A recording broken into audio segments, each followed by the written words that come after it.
फडणवीस में आरोप है। कहाँ मिलेंगे? सारे गुंडे कहाँ मिलेंगे?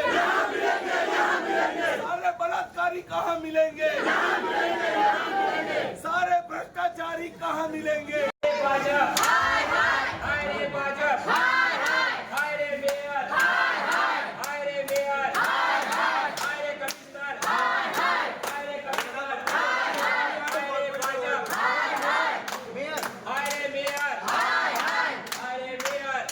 सारा काम करशो तो जब दरेक रसोईनी अंदर मीठानी जरूर होय एम अमे મહેસાણાની પ્રજા માટે મીઠું બનીને કામ કરીશું અને જો સારા કામ નહીં થાય ભ્રષ્ટાચાર તમારે કરવાનો છે તો તમામે તમામ કામોમાં અમે તમારો વિરોધ કરીશું એવું કહેવા માટે આવ્યા છે। ફરીવાર લોકશાહીમાં ગળું દબાવી અને લોકશાહીની હત્યા ન થાય અને મીટિંગ અને આયોજન જે સાધારણ સભા હોય એ મુદ્દાવાળી ચર્ચા થાય એ રીતે અમે આપની પાસે માગણી કરીએ છીએ।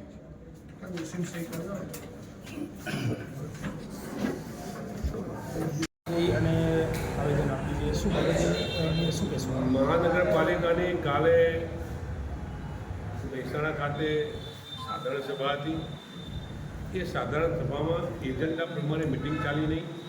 ઓનલી ફોર 30 સેકન્ડની અંદર કેટલી સેકન્ડ 30 સેકન્ડની અંદર 30 મુદ્દાની ચર્ચા કર્યા સિવાય મેયર અને કમિશનર તમામે તમામ કે મંજૂર આખો એજન્ડા એ રીતે વર્તન કરીને 30 સેકન્ડ કે 1 મિનિટની અંદર એ સભા છોડીને જતા રહ્યા। આ લોકશાહીનું ખૂન કહેવાય। લોકશાહી રીતે એ સાધારણ સભા ચાલવી પડે। એક મુદ્દાની ચર્ચા થવી જોઈએ।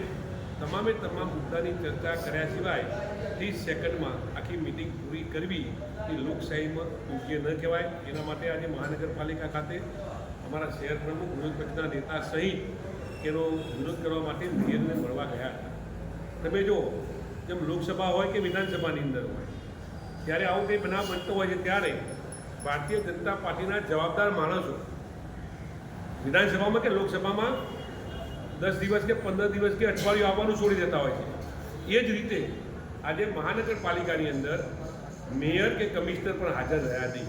એમને ખબર હતી કે આજે એનો વિરોધ કરવા માટે એની રજૂઆત કરવા માટે મહાનગરપાલિકામાં આવવાના ત્યારે સમગ્ર ભ્રષ્ટાચારથી ખદબદતી આ મહાનગરપાલિકાની અંદર જે કામો થઈ રહ્યા છે એ તમામે તમામ કામો તમામે તમામ ભ્રષ્ટાચાર જ્યારે ઉજાગર કરવાના છીએ ત્યારે આવનાર દિવસોમાં મહાનગરપાલિકા દ્વારા જે ભ્રષ્ટાચાર ચાલતો હશે એ તમામે તમામ ભ્રષ્ટાચાર હવે મારી કોંગ્રેસ પાર્ટી અને કોંગ્રેસ પાર્ટીના ચૂંટાયેલા કોર્પોરેટરો ઉજાગર કરશે। આ વાત ક્યારે મેં ચમી લેવાના નથી। મહાનગરપાલિકાના વિરોધમાં જે કાયદાકીય કાર્યવાહી કરવાની આવશે